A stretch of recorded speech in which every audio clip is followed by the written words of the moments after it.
소송 그러지 마세요. 그거는 최하수예요. 소송 전에 해결하는 게 상수입니다. 틀림없어요. 승자는 없어요, 소송에서. 네네. 돈 버는 사람은 소송뿐이에요.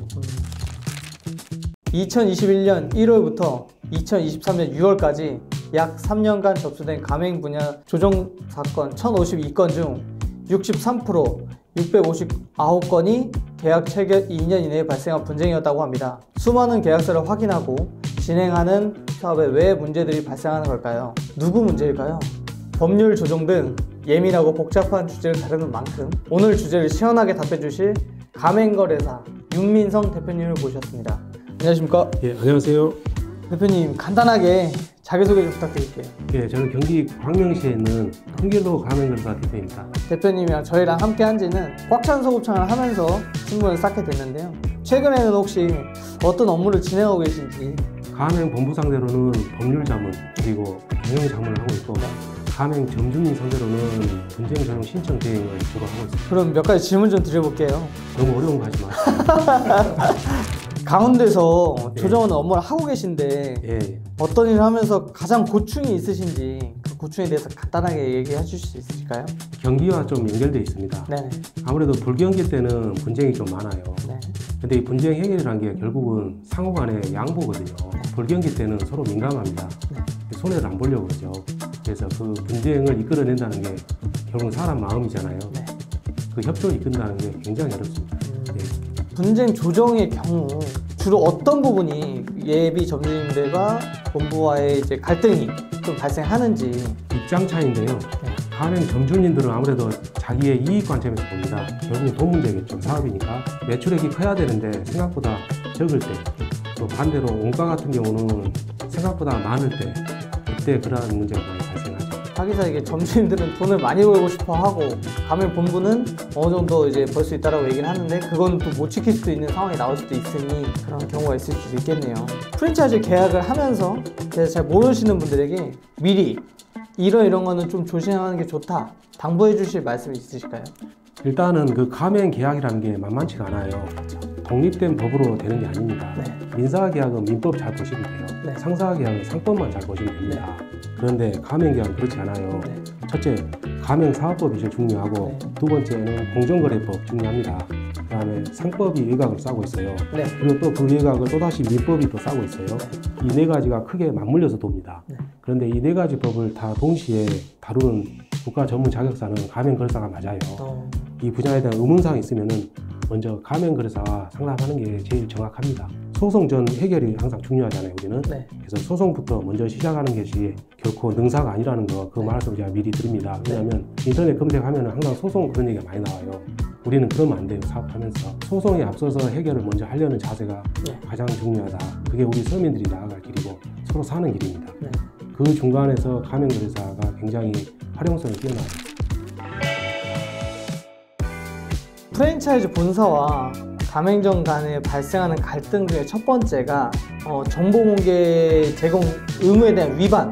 윤 대표님께서 생각하시기에는 정보공개서 제공 의무 위반에 대한 내용은 어떤 게 있는지. 일단 제공이라는 게 영어로 준다는 거잖아요. 네. 기부잖아요. 네. 그거를 어겼다는 게 안 줬다는 거거든요.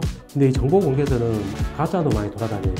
본부가 그 영위하는 사업에 관한 중요한 그 경영 정보가 담겨있는 게 네네. 정보공개서잖아요. 네네. 등록 번호도 부여해줘요.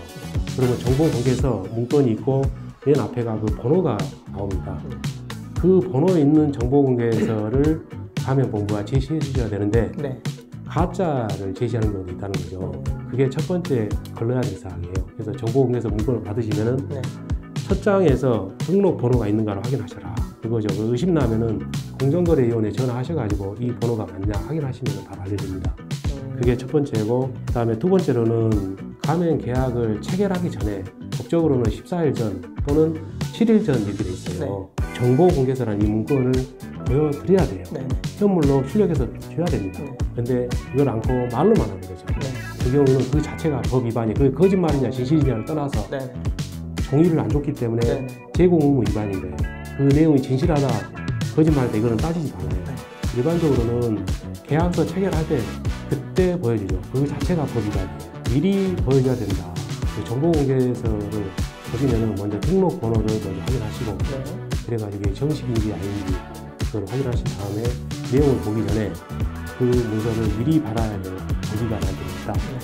그 시기를 놓치면은 가맹본부는 그 자체가 가맹사업법 위반이에요. 말씀해 주신 것처럼 일반 점주님들은 이런 내용들이 있다는 걸 잘 모르세요. 모르시는 점주도 계시고, 정보공개서에서 주로 예비 점주님들이 확인해야 될 내용이 어떤 건지, 혹은 이 정보가 정확한지 정보인지 알 수 있는 방법이 좀 있을까요? 제일 먼저 확인하실 것은 네. 매출액입니다. 점주가 벌어들이는 매출액이 연간 또는 월간 매출액이 얼마냐, 네네네. 그 계산이 먼저 돼야 되잖아요. 네네. 두 번째는 원가 내용이에요.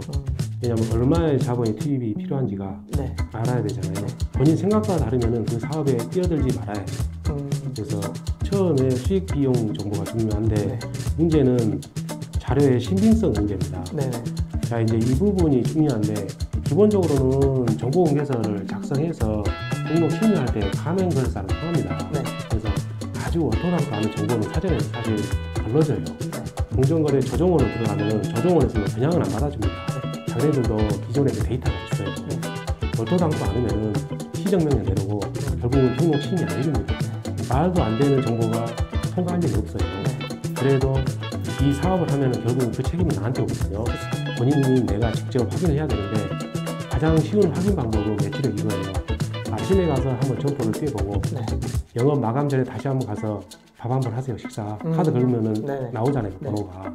그걸 가지고 계산하는 게 그나마 정확한 편입니다. 허위 과장 정보 제공입니다. 이 허위 과장 정보 제공이라는 게 어떤 내용인지 간단하게 말씀해 주실 수 있을까요? 이제 허위라는 것은 진실과 다르다는 거잖아요. 네네. 과장이라는 것은 부풀린다는 거죠. 네. 결국은 이거예요.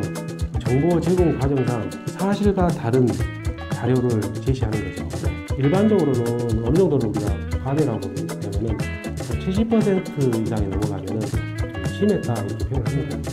본사에서 얘기하는 건 1,000만 원인데 네. 그게 과장돼서 예를 들어 한 1,700만 원 정도 나면은 법적 개입이 들어가도 정당성이 충분하죠. 그러면 그런 경우에 예비 점주들은 어떻게 좀 대처를 해야 될까요? 예측이 틀린 것과 부풀려진 정보에 대해서 기준이 좀 있을까요? 예측이 잘못된 것은 본인 책임이에요. 예비 점주님, 점주님께서 네네. 책임질 일이 왜냐면 본인 예측이 잘못했잖아요. 네네. 그 부분은 법적 책임이 없다 확실하게 말씀드릴 수 있고요.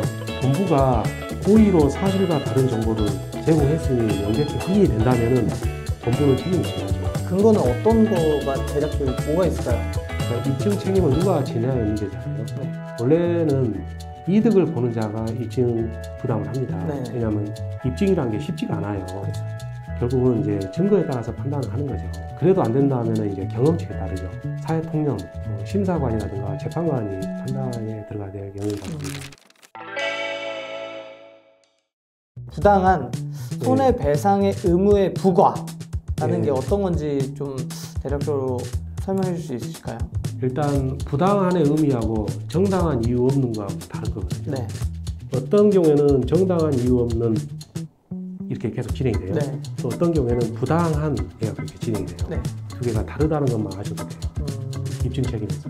결론적으로 말씀드리면 부당한 이 경우에는 좀 약화된 개념이에요. 네. 그러니까 처벌이 쉽다는 거죠. 정당한 이유 없는 그렇게 규정이 됐으면 위반행위 한 사람이 유죄 판결 날 가능성이 별로 없어요. 부당한 이렇게 돼 있으면 우리 사업하시는 분들은 조심해야 돼요. 조금만 하면은 걸려들 수 있다는 뜻이거든요. 네. 요건이 쉽기 때문에 네. 충족이. 손해배상이라는 것은 결국 이거잖아요. 고의 또는 과실로 인하여 상대방의 손해를 발생시켰다. 그러면 손해배상 의무는 당연히 있는 거죠. 네. 문제는 여기서 그러면 왜 그걸 굳이 여기서 규정을 해놨냐. 너무 과한 거죠. 그랬을 때. 본부가 받을 권리는 있어요. 네. 근데 너무 지나치게 과도한. 예를 들어 이 사람은 연간 100원밖에 못 벌어요. 여기다가 1,000만 원 내고 있는 거예요. 그렇죠. 실제 손해액도 1,000만 원이에요. 네네네. 그걸 다 내라는 것은 민법상으로는 맞아요. 손해가 네. 발생했으니까. 네네. 근데 공정거래위원회에서 봤을 때는 말이죠. 가맹사업법에 따라서 그 경우에는 내가 아무리 1,000만 원 손해 봤다 할지라도 상대방 요건 봐가지고 주장을 해야 됩니다. 너무 과하게 요구하면 안 돼요. 장사가 너무 안 돼서 계약 기간 예를 들어 2년으로 스타트를 한다고 하면 예. 1년만 하고 나는 이제 더 이상 이 회사랑 같이 못 할 것 같아. 가맹 해약을 하겠습니다라고 본사에 알렸을 때 예. 본사가 계약 해지 위약금을 내셔야 됩니다라고 이제 설명을 할 거잖아요. 그렇죠. 근데 그 금액대에 대한 부분을 본사에서 2천만 원을 제시했어요. 이 가맹 점주님은 그럴 돈이 없어. 예, 그러면은 가맹거래사님 같은 경우는 어떻게 조정을 좀 해주시나요? 실제로 그런 사례가 있어요. 네. 결과적으로 그분은 압류까지 들어갔거든요. 점주가. 아, 점주님이 압류. 예, 압류까지 불어 터지도록 방치한 거죠. 절차는 지켰어야죠. 그 시기를 놓쳤어요. 본부 입장에서 정당하게 요구를 했고 네. 그리고 절차도 지켰어요. 그런데 무시를 했죠. 여기서 네네네. 나의 사정이 이렇다고. 네네. 몸이 아픈 사정이 있어요. 네네. 비용은 치료받고 네. 그렇다 해서도 본인이 소명을 했어야 했죠. 네네. 자기의 그 사정만을 앞세운 거죠. 네. 법적 절차는 무시하고 결국은 법은 무슨 편이냐면 본부 편입니다. 이런 경우는 정보공개사 가맹계약서 있습니다. 저도 네. 설정해 드렸어요. 네네. 그 이후를 2년치 더해가지고 금액을 요구했고 그건 정당한 금액입니다.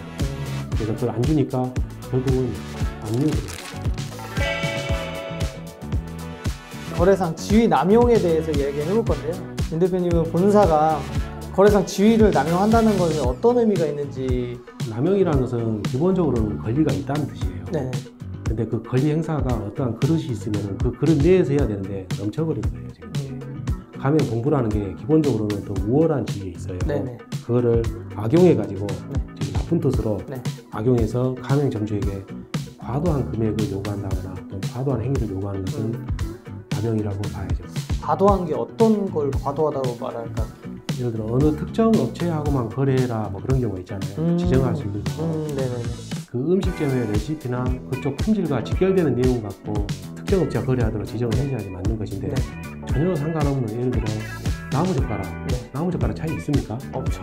거의 없다고 봐야죠. 네. 꼭 나무젓가락을 A 업체로부터만 구입해라 라고 한다면 그런 것은 남용이죠.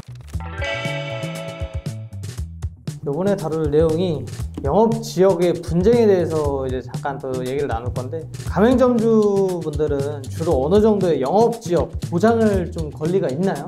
볼 때 뭘 먼저 보시냐면 가맹 계약서를 먼저 보시면 돼요. 대동소이한다 그런다 하는데 자세히 보면 다른 게 많거든요. 네. 그래서 가맹 계약서를 먼저 보시고 네. 그 다음에 거기서 커버하지 아니한 부분을 정보공개서를 또 보면 됩니다. 해당 부분을 보시면 됩니다. 네네. 그리고 이제 점주님들께서는 더 넓은 영역을 확보하고 싶어요. 일반적으로. 그리고 다른 사람은 보라는 것이 하겠죠. 네네. 결국은 나의 영역을 넓히고 싶으면 특약사항 기재를 하시면 돼요. 본부와 또 정하기 나름이거든요. 더 넓은 영업적이 필요하면 사전에 반드시 특약으로 기재하셔라. 만약 특약을 기재하지 않으면 어떻게 되냐? 가맹 계약서와 정보공개서 내용이 다르거든요. 이게 편의점 같은 경우는 편의점 옆에 또 다른 편의점이 바로바로 생기는데, 그렇다면 점주님들은 본인 예. 매장 옆에 예, 동일한 브랜드가 들어온다는 걸 알고도 동의하는 상황인 건가요? 그런 경우는 특수상권이라고 합니다. 공항 제합실 옆이라든가 또는 버스터미널, 기차역, 가맹사업법에서 별도대로 특별히 떼내가지고 인정을 해줘요. 그런 영업지역 제한이 없도록 규정이 있어요. 그럼 본사가 영업 구역을 보장하지 않고 점주님들 매장 근처에다가 네. 이제 말을 하지 않고 매장을 차리게 되면 기존에 있던 점주님들이 어떤 이제 대응할 수 있는 방법이 좀 있을까요? 점포가 들어와서 나의 구역을 침범했어요. 본부와 협의가 돼서 들어왔다는 거잖아요. 네네네네. 그럼 이 두 사람은 지금 공범이에요. 이쪽에 청구할 수도 있고 이쪽에 청구할 수도 있고 내 마음인 겁니다. 네. 본부는 첫째 잘못된 게 가맹 계약을 어겼어요. 네. 저와 우리 본부와의 당초에 체결했던 가맹 계약을 위반한 거예요. 해지 사유부터 해서 다양한 게 나와요. 네. 나는 해지를 요구할 수도 있고 손해배상도 당연히 청구할 수 있고 또 시정 요구도 할 수 있고 또 안 해주면 공정거래 신고야 그냥 처벌받아 이렇게 할 수도 있고 네. 그러니까 돈 달라 하는 거하고 당신 가서 처벌받아 이거랑 다르잖아요. 그죠. 그러니까 고발할 수도 있는 거예요. 네네. 그리고 또 하나 이런 일을 처음부터 노리고 했다면 그때부터는 달라져요. 이거는 경찰서 가야 생겨요. 공정거래 위원회가 아니라. 네네. 그래서 조심해야죠. 사기죄들일 수도 있고 여러 가지가 작용할 수도 있고. 오늘 본사와 가맹점 간 갈등과 해결 방법에 대해 정말 중요한 이야기들을 많이 했는데요. 윤민성 대표님, 오늘 내용을 간단하게 요약을 해주신다면? 이제 장시간 이제 시청해 주셨는데 얻어가는 게 당연히 있어야죠. 아주 중요한 말씀만 제가 드리겠습니다. 맨 먼저 계약 체결하기 전에는 반드시 정보 공개서를 미리 받아가지고 현장 실사등 확인을 반드시 하세요. 다른 사람한테 떠넘기면 안 됩니다. 본인이 확인을 할 것을 확인해야 되거든요. 계약 체결 당일에는 정신없더라도 이 부분에 집중하세요. 뭐냐면 서류가 많다 보니까 이해되지 않는 내용이 반드시 있습니다. 그냥 그 내용이 쉬운 게 아니에요. 알고 보면 그거를 모르는데 아는 척 가만히 있으면 안 되고 모르는 것은 물어보세요. 그 이후에는 일단 계약이 체결이 됐어요. 네. 그럼 그 다음부터는 같은 배를 탄 거예요. 이제부터는 서로 싸우는 게 아니라 네. 상생의 자세가 필요해요. 네. 소송 그러지 마세요. 그거는 최하수예요. 소송 전에 해결하는 게 상소입니다. 틀림없어요. 혹시라도 현실이 안 맞거나 부당한 점이 있으면 본부에게 정식으로 말씀을 하면 돼요. 네, 오늘 깔끔하게 정리해주셔서 감사하고요. 이 내용이 예비 점주님들과 기존 점주님들에게 큰 도움이 되셨으면 좋겠고요. 구독과 좋아요 부탁드리고 더 좋은 내용을 찾아서 찾아뵙겠습니다. 감사합니다.